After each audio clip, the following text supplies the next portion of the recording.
السلام علیکم ورحمۃ اللہ وبرکاتہ۔ ناظرین کرام، رمضان کا مبارک مہینہ پورا ہو چکا ہے، روزے مکمل ہو چکے ہیں، یہ ہم اور آپ سوچ رہے ہیں، اور وہ اس لیے سوچ رہے ہیں کیونکہ آج عید کا دن ہے۔ لیکن ذرا آپ رک جائیے ابھی، کیونکہ ابھی 6 روزے اور باقی ہیں۔ یہ وہ 6 روزے ہیں جن کو ہم شوال کے روزے کہتے ہیں۔ ناظرین کرام، اس ویڈیو میں آپ جانیں گے کہ شوال کے 6 روزوں کی فضیلت کیا ہے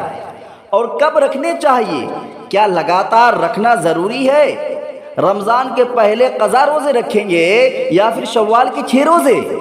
ناظرین کرام، اگر آپ آخر تک ویڈیو میں بنے رہیں گے تو آپ کو سارے سوالات کے جوابات کے لیے کسی دوسری ویڈیو دیکھنے کی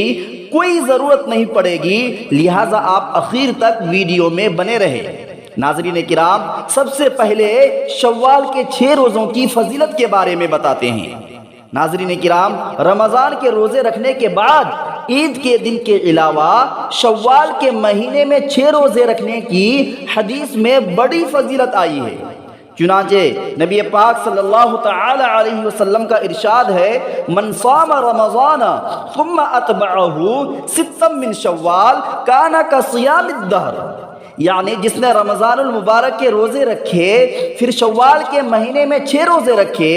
تو گویا کہ اس نے زمانے بھر کے روزے رکھے۔ دوسری جگہ نبی کریم صلی اللہ تعالی علیہ وسلم کا فرمان ہے، من صام رمضان و6 من شوال فکأنما صام السنة کلہا، کہ جس شخص نے رمضان کے روزے رکھے پھر شوال کے مہینے کے 6 روزے رکھے تو گویا کہ اس نے پورے سال کے روزے رکھے۔ یہاں پر قابل غور بات یہ ہے دوستو کہ ایک حدیث میں ہے زمانہ بھر اور ایک حدیث میں سال بھر۔ بظاہر یہ دونوں الگ الگ نظر آ رہا ہے، لیکن حقیقتاً مفہوم دونوں کا ایک ہی ہے، یعنی رمضان کے روزے رکھے پھر شوال کے 6 روزے رکھے تو گویا کہ اس نے سال بھر کے روزے رکھے، اور جب ہر سال وہ ایسا ہی کرے گا تو گویا کہ اس نے زمانے بھر روزے رکھا۔ اب جانتے ہیں دوستو کہ یہ پورے سال روزے رکھنے کا اجر کیسے ملتا ہے، آئیے اس کو بھی سمجھتے ہیں۔ چنانچہ قرآن کریم میں اللہ رب العالمین نے 8ویں پارے کے اندر ارشاد فرمایا ہے، من جاء بالحسنۃ فلہ 10 امثالھا، یعنی جب بندہ ایک نیکی کرتا ہے تو کم از کم اس کا 10 گنا اجر ملتا ہے۔ تو اب اس کو اس طرح سمجھتے ہیں کہ جس نے رمضان کے 1 ماہ کے روزے رکھے گویا کہ اس نے 10 ماہ کے روزے رکھے، اور اس کے بعد شوال کے 6 روزے رکھے، اور اب 6 کو 10 سے ضرب دیں گے تو 60 بنیں گے، اور 60 برابر ہوتا ہے 2 ماہ کے۔ تو پہلے 10 مہینے کے روزے کے برابر ثواب ملا رمضان کے روزے رکھنے سے، اور پھر 2 مہینے کے روزے رکھنے کے برابر ثواب ملا شوال کے 6 روزے رکھنے سے، تو اب کل 12 مہینوں کے روزے رکھنے کے برابر ثواب حاصل ہو گیا۔ اور ناظرین کرام، آپ جانتے ہیں کہ 12 مہینے برابر ہوتا ہے سال بھر کے، اور جو ہر سال ایسا ہی کرے گا تو گویا کہ اس نے اپنی پوری زندگی روزوں کی حالت میں گزار دی۔ دوستو، اب یہ جانتے ہیں کہ شوال کے روزے کب سے شروع کرنا چاہیے اور کیا لگاتار رکھنا ضروری ہے؟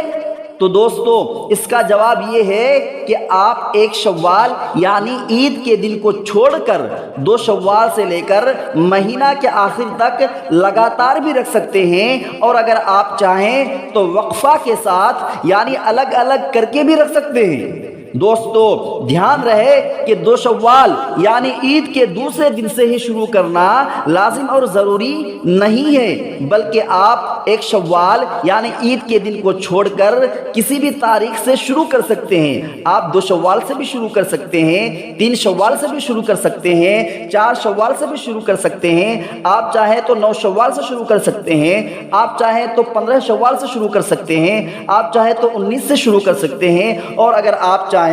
تو 22 شوال سے بھی شروع کر سکتے ہیں۔ بس یہ ہے کہ 2 شوال سے لے کر مہینہ کے آخر تک 6 روزے مکمل ہو جانے چاہیے۔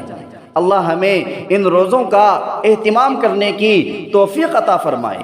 دوستو اب جانتے ہیں کہ پہلے رمضان کے قضا روزے رکھیں گے یا پھر شوال کے روزے؟ تو دوستو اس کا جواب یہ ہے کہ اگر آپ کو یہ گمان ہو کہ اگر آپ پہلے شوال کے 6 روزے رکھتے ہیں تو بعد میں آپ کے لیے قضا روزے رکھنا مشکل ہوگا، تو اس صورت میں آپ کے لیے بہتر طریقہ یہ ہے کہ پہلے آپ قضا روزے رکھیں، پھر اس کے بعد شوال کے 6 روزے۔ اور اگر آپ چاہیں تو شوال کے روزے بھی پہلے رکھ سکتے ہیں، کیونکہ شوال کے 6 روزوں کے لیے وقت محدود ہے، یعنی شوال کا مہینہ ہونا ضروری ہے، جبکہ رمضان کے روزوں کی قضا کے لیے شریعت نے محدود وقت مقرر نہیں کیا ہے، جس کی وجہ سے تاخیر کے ساتھ بھی قضا کرنے کی شرعی گنجائش موجود ہے۔ دوستو بفضلہ تعالی مجھے امید ہے کہ آپ شوال کے 6 روزوں کے بارے میں اچھی طرح واقف ہو گئے ہوں گے۔ دوستو اس ویڈیو کو خوب شیئر کر دیجئے، اور اگر آپ نے میرے چینل کو سبسکرائب نہیں کیا ہے تو پلیز سبسکرائب کر کے نوٹیفیکیشن بیل کو آن کر دیجئے، تاکہ میری ہر ویڈیو جو اسلامی معلومات پر مبنی ہوتی ہے اور قرآن و حدیث کی روشنی میں ہوتی ہے اس کا نوٹیفیکیشن آپ کے پاس سب سے پہلے پہنچے۔ دوستو آخر تک میرے ساتھ بنے رہنے کے لیے آپ کا بہت بہت شکریہ۔ جزاکم اللہ واحسن الجزاء فی الدنیا والآخرہ، والسلام علیکم ورحمۃ اللہ وبرکاتہ۔